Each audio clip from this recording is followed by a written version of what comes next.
Okay, hello to all of you. So I just want to double check here quickly. You should all be able to see my screen now. Debbie, if you, not Debbie, Jenny, if you can just confirm that you can all see my screen. Hi Scott, yes we can see your screen. Great. Okay, so welcome to all of you online. It's been a little while since we've done a webinar, so excited to share what's been going on, and a lot of opportunities around the world between Australia, the UK, and America. And tonight we wanted to share with you a deal that I personally have invested in America. I'm also getting a lot of questions at the moment. A lot of South Africans are concerned about their future, and I get a question almost on a daily basis between what is a plan B? How do you get wealth preservation? How do you become a global citizen? How did you get your son a passport? How do I ensure that fees must fall is not going to continue to really dominate, and ultimately you can send your kid to any university, etc., etc. So what I've done tonight is I've combined the two of them. I want to answer some personal questions around what I've done, and I've been investing offshore since I was 22 years old, which I wish I could tell you was 5 years, but it's going on 18 years now. And for some of you, it'll be brand new, and for some of you, I can see there's a lot of faces on here that I recognize as well. And you've done it before, and you understand this experience. So let's rock and roll. I would like to say that tonight, if people want to ask questions, please just put it in the little question box, and we'll be able to deal with it. So I can see that Billy's put it in. Let's just see if people actually know where the question box is. So where's everyone coming from tonight? Just type in there. Are you from KZN? Are you coming from Cape Town? Are you coming from Bloemfontein? Have you got over your hangover yet? What about Johannesburg, Pretoria, etc., etc.? So we've got San Diego. That's fascinating. And we've got Cape Town, Geneva, Batu, Gauteng, Durban. Wow. So glad to see Gunter's in the UK. Wow, we've got quite a spread here. I love webinars. You've got people from all over the world. Dubai, Bethlehem. Wow, this is quite. I wasn't quite surprising from so many different places. That's awesome. Okay, so I'm glad that also people know where their comment boxes are. So let's rock and roll. I want to get into it. I want to share with you some personal experiences. So Debbie, just from your perspective. I keep saying Debbie. Jenny, just from your perspective, I'm not going to be watching the questions because it gets in the way of my PowerPoint. So if you can just be monitoring them, and if there's anything urgent, let me know, and I'll check them from back and forth. So this is something that I've been quite vocal about. I kind of get told that I have a bit of a name now, and from a company perspective, we're not allowed to be out there on social media and politics and blah blah. Personally, there's a line that you have to draw. And I drew that line about 2 weeks ago. I'm sick of this fees must fall. I think it's completely ridiculous. And, at the end of the day, I really think the country is lacking severe leadership at the moment. And, I'm tired of not speaking out. I'm a passionate South African. I'm not a negative South African. I still live here. I'm talking to you from a very beautiful nice. I look out over a sunset, setting over the lagoon. But that also doesn't mean I'd bury my head in the sand, and I'm certainly not prepared to keep quiet about what I think is an absolutely ridiculous situation. So, from my perspective, tonight is as much about providing solutions to this. I also want to explain to you why this doesn't concern me. And even though my son is 4.5 and growing up in South Africa, I think it's a major gift for my son. But I certainly won't be beholden. I went to UCT. I think it's a great university. I also did my master's in London. By the way, I put myself through both those courses. My father went bankrupt when I was 17. And so, people mustn't tell me they need freebies and handouts. It's absolute rubbish, and they will remain in the poverty cycle. But we didn't come here tonight to discuss that.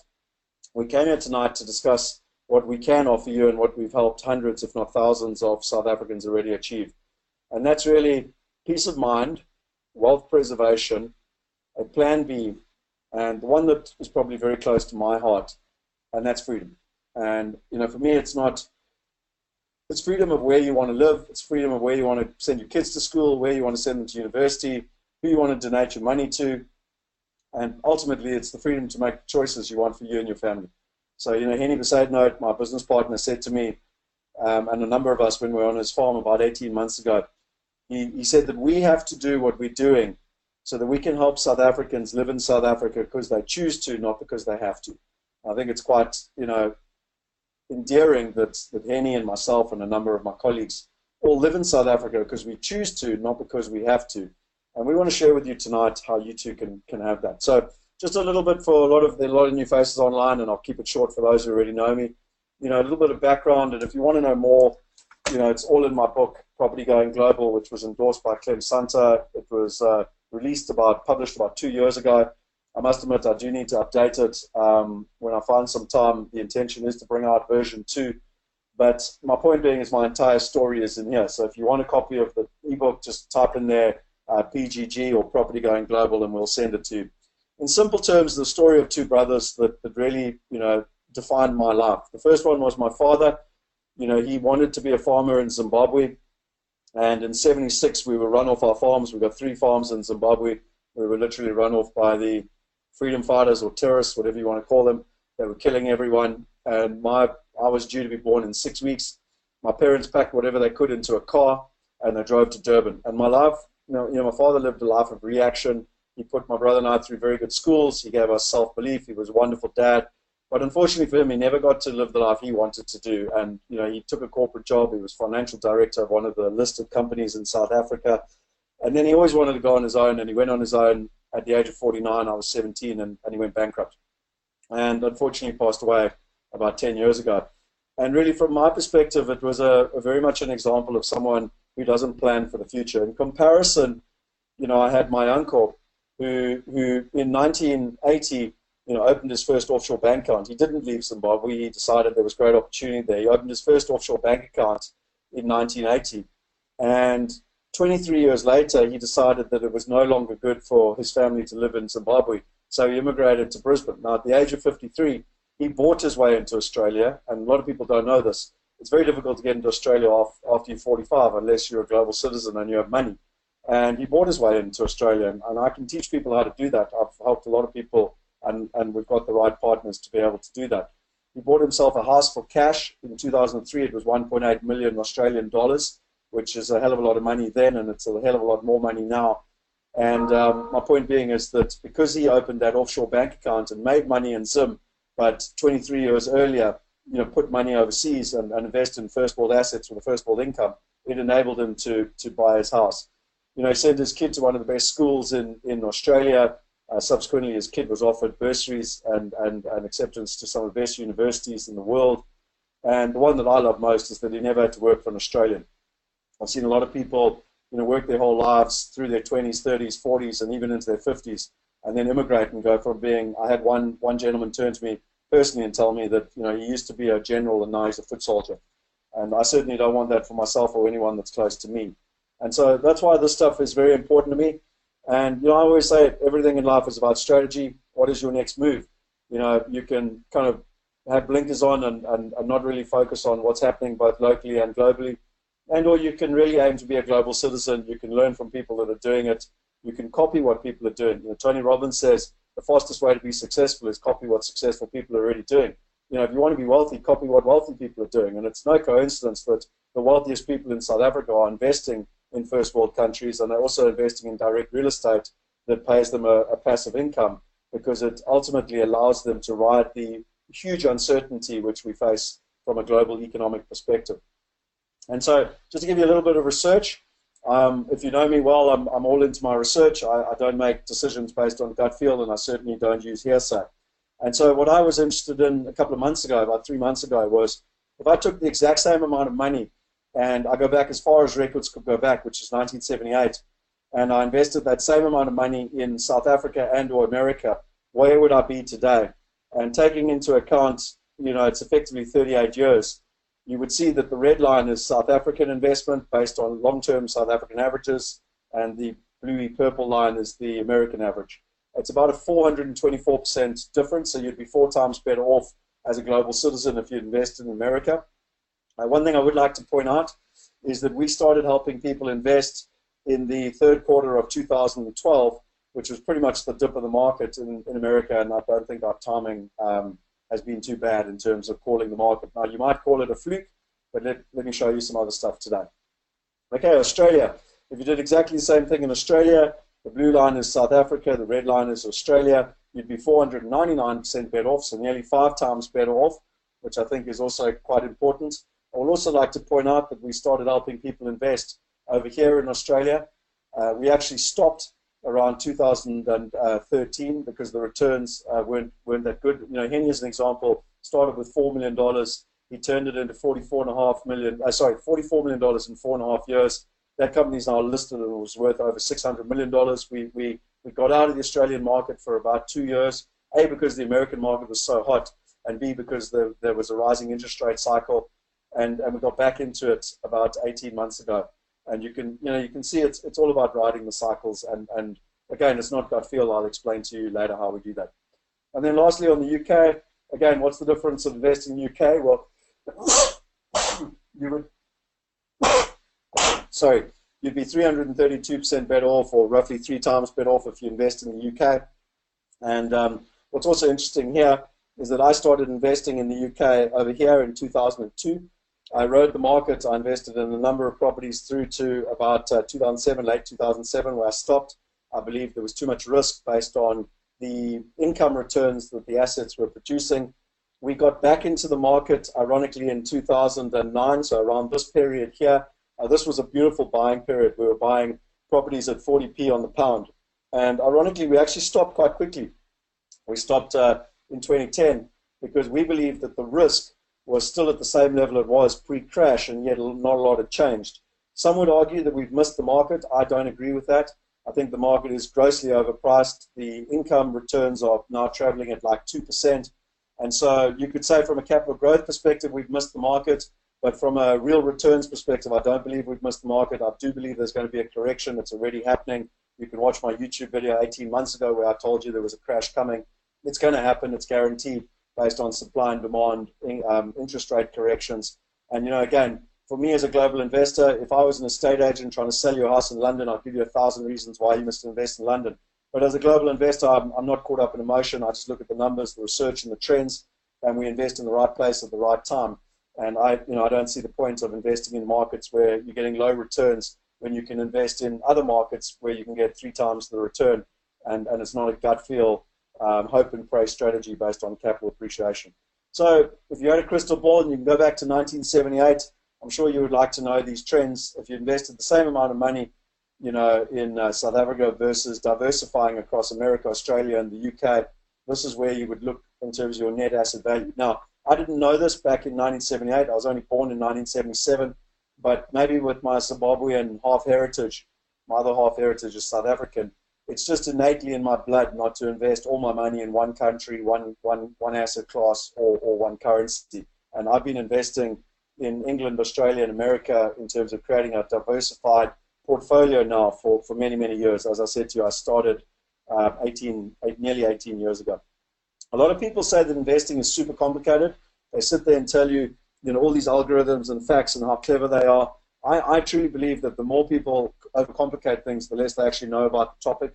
I believe that investing is actually really common sense.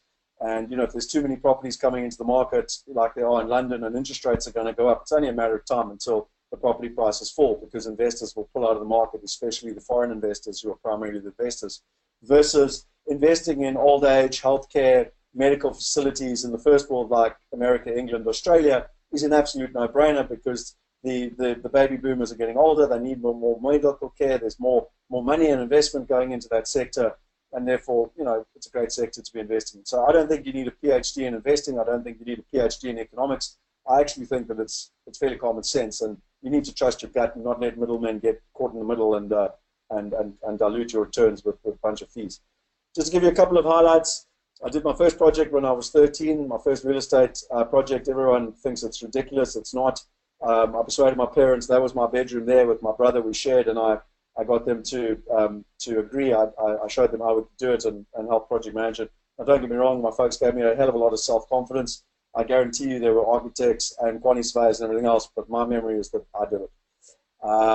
At 22, we did our first development in Cape Town from London. We were living in London. We bought a house and we developed it into 6 townhouses in Rondebosch.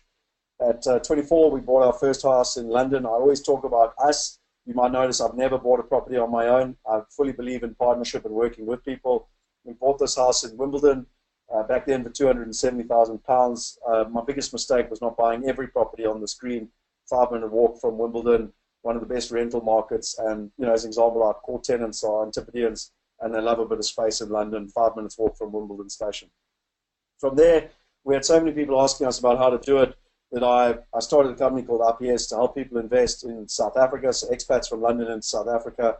And then it became South Africans into London, and then Australia, and then America. So we've helped, you know, thousands of South Africans, well, foreigners invest into South Africa, or expats, foreigners or expats. Hundreds invest into London. We've helped hundreds invest into Australia, and in more recent years, hundreds into America. You might notice a lot of residential. In 2009, I met Henny Besaidnout, who really, you know, has the grey hairs and the experience, and enabled us to go heavily into commercial and to really find institutional grade assets. And we started investing in commercial assets through the Wealth Migrate platform in terms of where we were. I've mentioned the book. So I did all my modeling based on Clem Sunter's scenario planning. I shared it with him. He was so impressed that he told me he would endorse it and that I needed to write a book. So I've run 3 comrades. I'd run them back to back rather than write another book, which is probably why version 2 is well late. But anyway, if you want to know everything I'm going to share tonight, it's in much more detail in the book. And then lastly, what I get really excited about is that I wrote a dissertation in 1998 on technology and how it was going to change our lives and how it was going to change the property industry. Now, back in 1998, that was pretty much ahead of my time. But there's 3 things that have happened from a technology perspective that is really important. Firstly, the internet has completely transformed how we actually do business. You know, if you look at Airbnb or Uber, I think that's self-explanatory. There's been a significant adoption of technology. You know, we moved away from emails and we've gone, you know, to online dating, and then ultimately to e-commerce and social media, and now we've basically got social commerce, or what most of you will understand as online investing. And then there's also in the last 3 years been significant regulatory change which has allowed this to happen, and, you know, to ensure that one is compliant and with all the different regulatory bodies around the world. Why is it so important? Well, the old system is broken. You know, you've got an investor, they want to invest in a property. There's actually 16 different middlemen between you and your investment. It's grossly diluted by fees, and that's why no one ever makes any money except for the person actually running the fund or REIT. And that's why people don't trust the system. There's no transparency, and there's huge fees all the way through the process. You know, the other thing that's really important is that most people don't understand the value chain of real estate. Now, if you don't understand the value chain of everything, you're never going to be able to make money because you don't know how to go up the value chain. So in real estate, it starts with land zoning. I don't have time to go into this in a huge amount of detail, but if you want to, go and read my LinkedIn article where I wrote all about this. And maybe, Jenny, if you can go to my LinkedIn profile and just find that article and post in the chat box, I'd appreciate it. The next one is the developer. After the developer becomes the investor, so you've got a horizontal piece of land where they get zoning. Then they build a vertical structure, which is where the developer creates value. Then you've got the investor, which is where they put a tenant in and create an income, and they become an investor. Often it's the same person, developer, investor. The way everyone makes money in real estate, I'm yet to find a way where someone made a significant amount of money that isn't through this. They ultimately, you know, they get the rent roll, they basically blend the rent and can prove the long-term rentals, and then they sell it on to a REIT or a fund who's looking to acquire cash flow, and they make a significant return.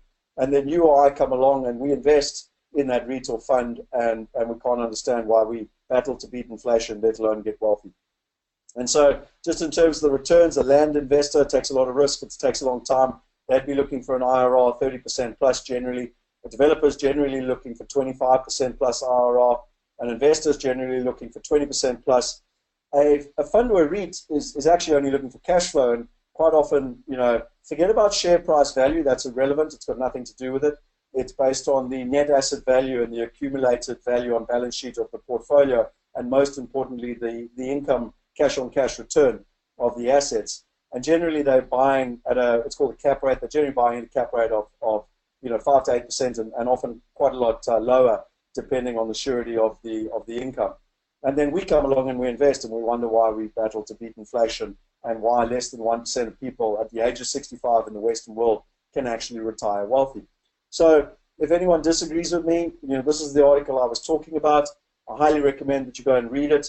It's actually talking about Rebosis, which is a fund here in South Africa. They're buying from a developer, which is called the Billion Group, and they're talking about how they're buying a bunch of shopping centers, how they basically haven't stabilized the rent, and how they're overpaying for the assets. Now, who do you think is buying into those overpaid assets? And more importantly, who do you think is making all the money? the Billion Group is, who's the developer. Rebosis is owned by the same person. And so they've just made a couple of billion rand by doing the deal. And it pretty much sums up exactly what I'm talking about in terms of the value chain. Now, the question a lot of people have is, how do they invest? Where do they invest? Why do they invest? What is the timing? I spoke a little bit about getting the timing right. We're not perfect, but I think we've got a fairly, successful track record based on market cycles. And there's a reason for it. We've got a process called GIDS, our Global Investment Due Diligence System. It's made up of a 10-layer system. It helps us know, based on currency, where to invest, macro country, which country to invest in, financial structuring, country, how do you find the right partners, which cities do you invest in, how do you optimize the investment of the specific deal, a full-on 143-point due diligence section, the management, ultimately our wealth assist solution, and finally our customer experience ongoing. And it's this system which was built out through over 30 years worth of experience between, Henny, myself, Dr. Dolf de Roos, and Michiel, and many others, that has evolved together, and now we're building into our systems based on algorithms so that everyone can be part of it and basically invest like institutions with institutional type research and institutional type data. So if you come back to the value chain, I always ask people, if you know that most of the money is made in the development sector and the investor sector, or even if you're prepared to take a bit more risk in the land zone sector, why don't you do that? And the often answer is like, don't have the money, don't have the knowledge, don't get access to the deals. And so, that's why I invest in a fund or a REIT, because they have the money, they have the liquidity, and I rely on them to go and make investments. Well, now that technology's arrived, you can, just in the same way you don't need to deal with a call center operator to book your taxi, you can just book a taxi through using technology on Uber. Well, it's exactly the same thing. Technology now enables you to invest with the developer if you want to be involved in the development cycle, and we call that our growth plan, or you can invest with at the investor level, which we call our income plan. And in simple terms, our growth plan tends to be a 2-year investment. It's obviously a development. It has higher risk with the return based on selling the property after the 2 years. Whereas an income property is an existing asset. It has an existing rent roll. We look to add value to that asset, and it pays quarterly dividends. So you get consistent cash flow that you can plan for. And so just to give you an example, this is Cyprus. It's a multifamily in America. It's one of the examples of an income-producing asset. And this is something that I personally have invested in, and I will explain a little bit later why I've done that. A lot of people ask me about becoming a global citizen. This is my son. He got his British passport a week or 2 ago. I'm also getting him an Irish passport. Now, with all due respect, I don't have to necessarily go and buy a passport. You need to be very careful. Chapter 10 of this book, I've looked at 16 different markets: Cyprus, Malta, Mauritius. You need to be very, very careful of what you're getting when you invest. Portugal even, as to buying a good asset. I'm not going to talk a lot about that tonight, although I will share how to get into America, because we've got a very good partner on the ground that can help you get an EB-5, which is ultimately get a green card and citizenship for you and your family in America. My big belief with my son, it's far more important to make him a global citizen. It's far more important to educate him about the world. It's far more important to teach him self-belief, and then also to have first-world assets and first-world income to enable him to be able to travel the world, and if he wants to study at a university anywhere in the world, to be able to make that happen. So I had a conversation with my brother about 2 weeks ago, I think, and I said, look, as much as I loved UCT, one of the happiest years, 4 years of my life, I don't think it's going to be happening for my son, because he's putting up with this rubbish that's happening in South Africa right now, and particularly how they're dumbing it down. And so I went and looked, what does it cost to go to the average university in the US, the UK, and Australia, and then I also went and looked at the top, Harvard, Oxford, and Melbourne University. And I've done the maths for everyone. You don't have to go and do it. So you can see there that you've got a tuition cost, you've got a total cost, so that's including flights, accommodation, and spending money. Just by the way, your tuition cost, and then your costs above that, it's a 1.8 on average, a 1.8 increase. Not my numbers, based on all the research I did. So there you've effectively got an annual cost, and then you've got a total after 4 years. You've got an exchange rate, so you need to be able to convert it all back to US dollars, and ultimately it gives you a total amount of money that you would need over a 4-year period. Now, I want to be very clear here. I doubt that I'm going to be giving my son money to go to university. just like myself. I see no reason why he can't do it himself and put himself through university. But what my father did do is give me the self-belief that I can do it, and told me to go out there and apply for London University, and I got in and did my master's. But my point is, my father had the self-belief. So if I've got that money in the bank, I'm certainly going to have the self-belief to come up with a solution for my son.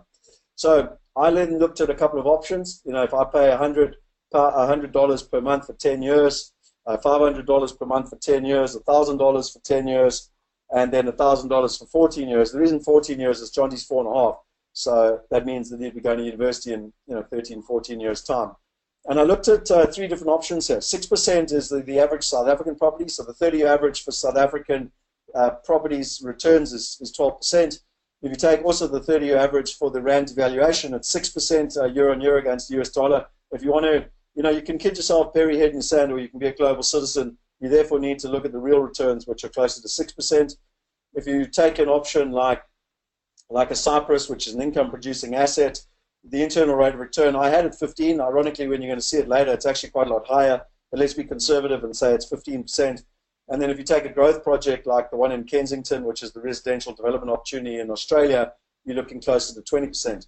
And what I found really interesting is that if you take those returns annually over this period, you can ultimately see how much capital you will have. So in simple terms, if you look at it, and I bring back the total amount of money you need, you can see the average Australia, average US, average UK, Melbourne, Harvard, and Oxford. You can see that if you invest $100 per month for 10 years, it doesn't matter what you do, it's not enough money to be able to send your kids. So you could maybe send them to year 1 of an average Australian, average US, and average UK, but they'd have to make peace after that themselves. If you invested £500 per month, dollars, you would, South Africa, there's nothing you can do. $98,000, you're starting to get somewhere here, and then from this income-producing asset, you can send your kid to the average universities. And once you look at $1,000 per month over 10 years, you pretty much can send them to any one of the average universities.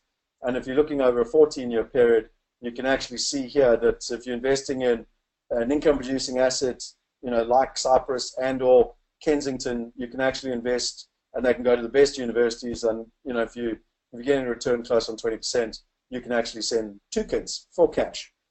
So this is relevant for me because my wife and I have committed to, around $10,000 per project, which is probably quite a lot more than $1,000 per month.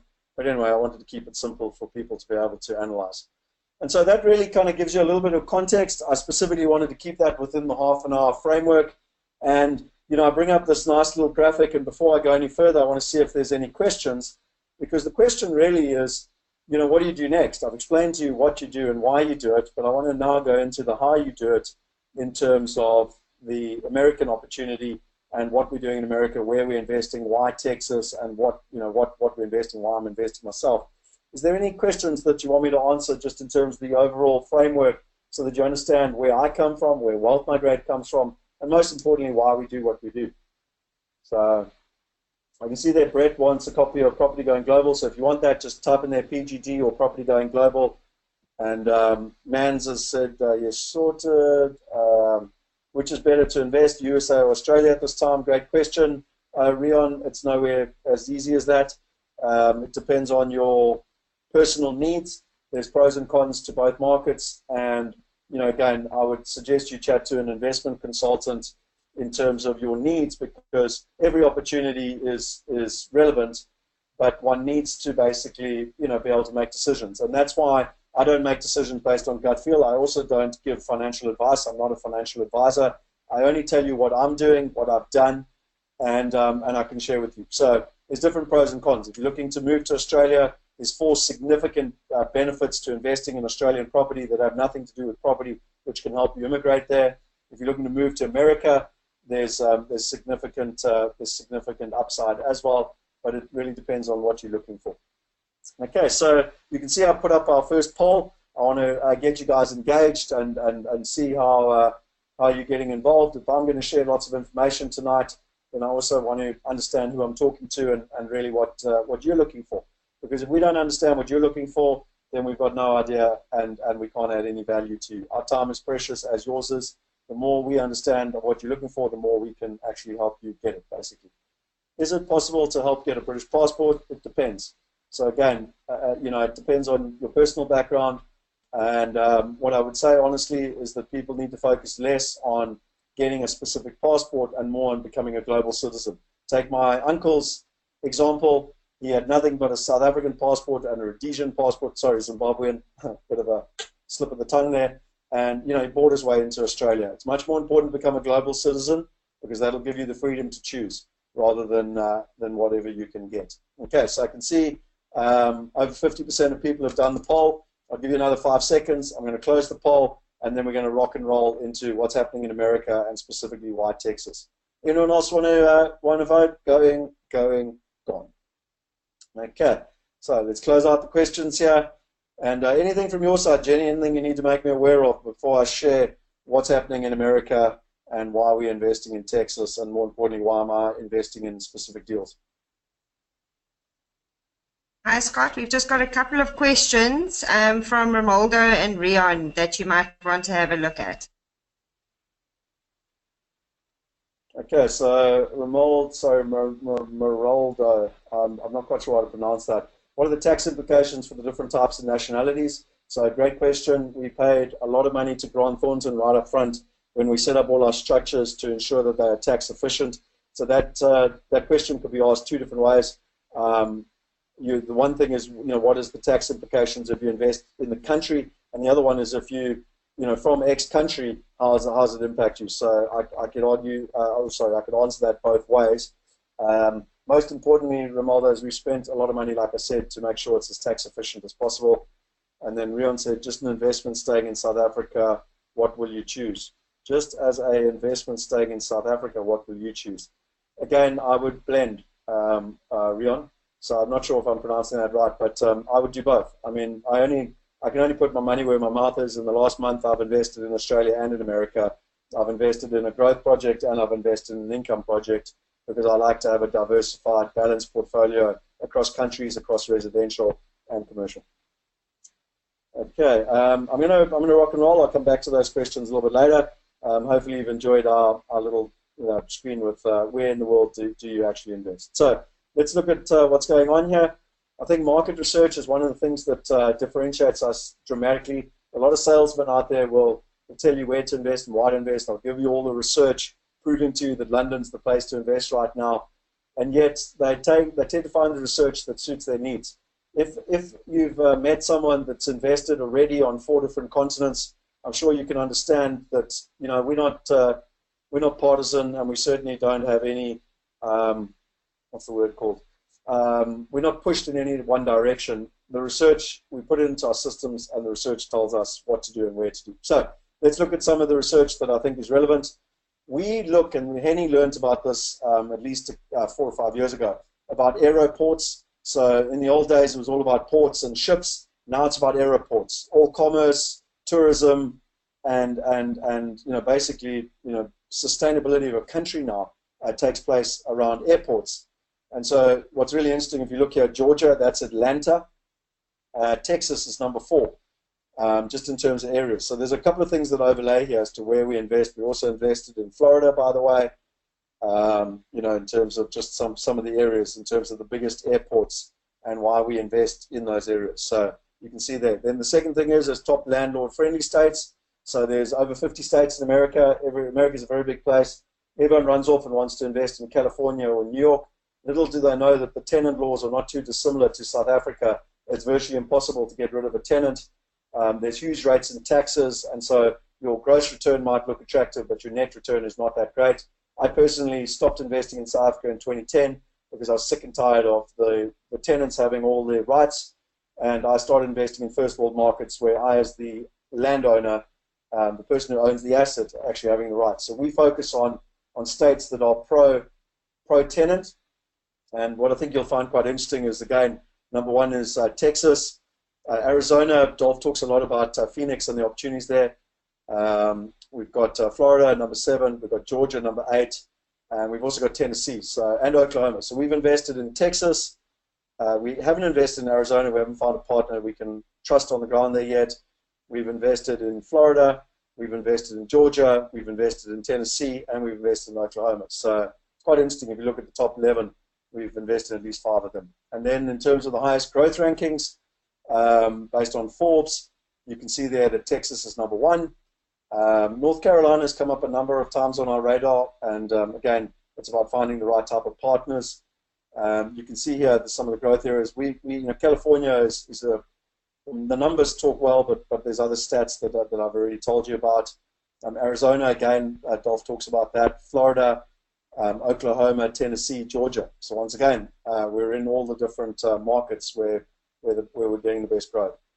Texas is the best market to invest, according to Forbes. So this came out towards the end of last year. And what's really interesting is understanding the Texaplex. So there's a great video about the Texaplex, and again, Jenny, I'm not sure if you've got it available. If you could just Google Texaplex and put it in the chat box for everybody. It talks about the huge growth that's happening in Texas. So it's basically from a city called San Antonio. You've got Houston in the bottom right. You've got Dallas and Fort Worth that are effectively coming together, and then you've got Austin, which is up the top here. It basically forms a nice big triangle. Oh, I lied. There's Austin. Okay, sorry. Well, anyway, you've got your triangle. And this is known as the Texaplex. And there's massive investment coming into Texas. There's all the big medical companies are moving there because they put a moratorium on insurance liabilities at $1 million. So all the big medical companies moved there. They've also, it's a very tax-friendly state, so a lot of the head offices have moved there. There's much better affordability for people, and good job growth. So there's huge momentum of people moving into the area. And that's why cities like Fort Worth and Dallas are literally merging together, like Joburg and Pretoria. Houston has, experienced tremendous growth in terms of, what's happening. And that's also not just oil-based. Less than 40% of Houston is actually based on oil. And then Austin is becoming the new Silicon Valley in terms of what's happening. So I could talk all night about the research. I'd recommend you go and watch the Texaplex video to understand what's happening in Texas. And taking that all into account from a rankings perspective, this then looked at where we invest and why we invest and how we overlay them, for our investments. So you can see there that Michiel actually put this together, and Billy taking all the stuff we spoke about: landlord, medical research, Forbes growth, most traveled. And you can see there that the areas that we're focusing on are Texas. You can see you've got Atlanta and Georgia. You've got Tennessee just up here. Memphis is on the border just here. You've got Florida. We're doing the EB5s and stuff, and we did quite a lot in Florida before. So I think it gives you a good idea of some of the markets that we're focusing on and why we're focusing there. Which segments do you invest in? Well, what's fascinating is that when Brendan Brown and myself and Neil Peterson from Real Estate Investor Magazine, I went there in 2010 on my own. I spent 5 weeks with my wife. Traveling all around. We knew there was blood on the streets. We knew there was opportunity, but we couldn't find partners that we could trust. We were lucky because we were probably a little bit early. The market did continue to subside for another 2 years. The bottom of the market was April 2012, and we got going in August of 2012. So I think we did pretty well on the timing. And one of the things we wanted to invest in was multifamily. So one of the reasons we stopped investing in Florida was that if you buy an apartment, as South Africans would call it, they call it a condo, then you basically have what we call your sectional title fees. They call their HOA fees. And although the gross yield would be 12%, the net yield could often be as low as 6%, because in the times where they had the crash, the HOA fees stayed the same. The value of the property came down dramatically, and therefore, it obviously impacted the percentage net return. So we wanted to go after multifamily, which is where you can buy the entire block, and then you can control the HOA fees, and ultimately you can manage the whole asset. Back in 2012, this became a very hot asset with the institutional investors because, and I'm going to explain to you why, traditionally, obviously, it was seen as residential, but it started being seen as a commercial asset because of the stability of the income streams. And with the crash, a lot of people lost houses, and what did they do? They moved out of houses, they moved into apartments. So this became a very hot institutional investment, and it was very, very hotly traded. And we noticed cap rates diminished dramatically from the high 8s, 9%, which is where we started, down to the 5%, and it didn't make sense. And so we've been looking at multifamily aggressively now for more than 3 years and actually trying to find the right partner who could get access to the right type of deal flow to enable us to get into this market. And like I said, it's similar. It's got a single title. You own the entire block or the entire apartment complex. And then you've got single management, so you can control the costs. You're no longer paying a 10% management charge. You can, you employ someone on site. I've done the same thing in London, and it works very, very effectively. And like it says here, if you've got more than 4 residential units, it's deemed a commercial real estate asset. And what's interesting is you can get commercial financing. Most of you online will know some of the challenges we've had around residential financing, either for apartments or single-family homes. And the great thing is you've got hundreds of income streams. And so, there's very low risk no matter what happens in the economic environment. If you look at cap rates, you can see here some of the research of the different cap rates. You've got regional mall, big box, grocers, drugstores, office, industrial, and you can see the cap rates here. The minimum, you can see the average, so 6, 6, 5, 6, 7, 6, 7, 5. The max, 9, 8, 9, 10. So you can see kind of the range. And then you can see kind of the average in terms of where they're at in the last 12 months. One of the things we like about cap rates and multifamily is that you can actually see here that the cap rates have dropped. Remember I said to you, they became, look at what you were buying at. You were buying at cap rates north of 8%, which I've already told you. And then what actually happened was that as they became very, very popular with the institutionals, the cap rates started to drop quite dramatically. And what's interesting is that you can see the average cap rates on apartments are now traveling at 5.6, 5.3, 5.2, even 4.7. And that's the reason we haven't been able to invest in them, because from an investment perspective, the numbers didn't make sense, and they were better assets that we could buy from a cash flow perspective. That's you can also see here in terms of just the decline of home ownership. So again, why multifamily has become so popular. Particularly, you can see what's happening with the millennials and even the 35 to 40-year-olds. They got hit really hard with the crash. They didn't have equity in their properties, and a lot of them got foreclosed upon. In my experience, 8 to 9 out of 10 Americans I met had lost either their home or an investment property. And so you can see here how they've been impacted. And this is a trend that is going to continue. The bottom line is the youngsters want more mobility. It's less about owning a home and more about, it's this whole sharing economy. And, it's the lock up and go. They like the apartment. They like also being able to live with other people. It's really, really becoming more and more attractive as a long-term trend. You can see here what's happening with the population. So also just with the population growing in terms of the different age groups. And then also the home ownership rates are down. So you can see what's happening here, and then the long-term averages. So all of this bodes very well, because if you understand the cycles in America, you start in a trailer park, if you're the poorest of the poor, then the next affordable thing is apartments. Hello, boy. Hello, come sit down. And then if you make money and you can buy something, you tend to buy a condo, which is what we would call a sectional title apartment. Say hello to everyone. Hello. I'm just teaching everyone how we can make you a global citizen. Hey? Are you saying good night? Good night. Good night, boy. Love you. I'll see you now. Okay. Okay. So and then from a condo they go out and they buy a single-family home, and so it's really important to understand the cycle, because if people are moving away from home ownership, then the obvious focus is then these apartments. Employment trends, you can see what's happening. So the American economy has really rebounded well since since we started investing in 2012. We've noticed a marked difference, and then you can also see the service sector jobs increasing, and that's why places like Texas are far more appealing to us, because of all the service sector jobs versus something like Detroit that's all based on motor cars that are going bankrupt. And then lastly, you can see here with regards to the yields and the average rents. And again, we like to be in a sector, we don't like to buy the expensive properties. We like to be in the mid-market where the moms and pops, mom and a dad and 2 kids, and then the millennials below that from an affordability perspective. We find it much more robust, much more sustainable. Okay, so let's rock and roll. Now, we've been obviously looking at multifamily for a long time. Henny, Michiel, and myself, and Jaco Maritz. have been scouring the markets with guys like Ricky and the teams, Jason, to really find good deals and find a partner we could trust.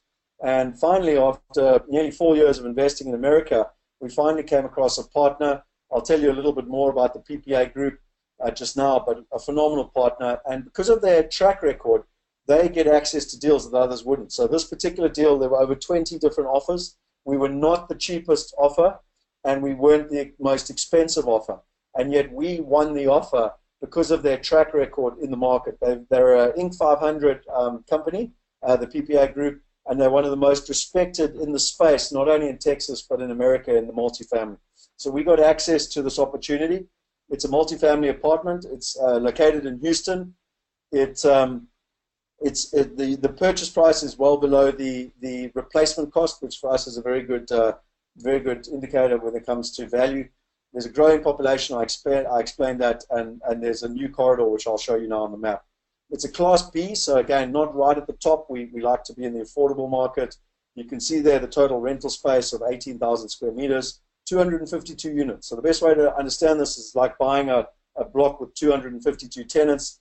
The location is Houston, and you can see there the purchase price is $15.7 million. The equity was just short of $6 million. The investment income, quarterly distribution, so that's the cash on cash, is 7.4%. The investment return, our internal rate of return, is 19.6%, so just short of 20%. Remember, if you take those 3 university scenarios, the one at roughly 20%, the investment period is 4 years, and the minimum investment is $10,000. So we have beta tested $100 internally. We've had over 100 people. It is where we want to go, but at the moment our minimums are still $10,000 for people to invest into projects like this. And this is a live offering. We've secured this deal. We've actually closed on this deal in terms of the deal. And again, because of our very good relationship, we were able to structure the deal. So this is a guarantee going ahead. I've already invested in this deal, and it's, you know, we know what's happening, and now we're allowing other investors to participate. So this is a great deal because we secured it. We know what the numbers are, and we're allowing people to participate. In terms of the location, Michiel's actually taken me up here. So you can see you've got Houston, you've got the inner ring road, you've got the outer ring road. And ExxonMobil have built out a campus here in the Woodlands. It's unbelievable. Take Melrose Arch and times it by 100. Take Century City and times it by 50. And you'll get some sort of idea of scale of what they're doing in terms of ExxonMobil. There's a huge corridor up here. You can see Houston Northwest University, the whole medical center and precinct. And we're based right here. You've got the airport there. So again, very, very good from a location perspective. And one thing that's really important is transport. It's literally 5 minutes off this major highway, which goes directly into the city. Remember, most people that live in your type of tenants won't be trying to commute all the way into the CBD. It doesn't work like that. There'll be jobs all in these outlying areas, as an example, at the airport or ExxonMobil, etc. Key points: the multifamily capitalization rates are not expected to be impacted by interest rate hikes in the short term, so that's very, very important. So we're always looking at risk. How do you manage risk? What happens if interest rates go up? How do we manage our assets? Very stable multi-tenanted income. My understanding is that it's got 92% occupancy, so something we like. Again, we know that we can pay the mortgage. We've already got the bank financing from Fannie Mae, second biggest bank in America, and at very attractive terms. I think it's around, I don't know if Michiel's here, but it's around 3.94%. So very, very attractive terms, which on a cost of capital, which allows us to be able to pay the cash-on-cash returns.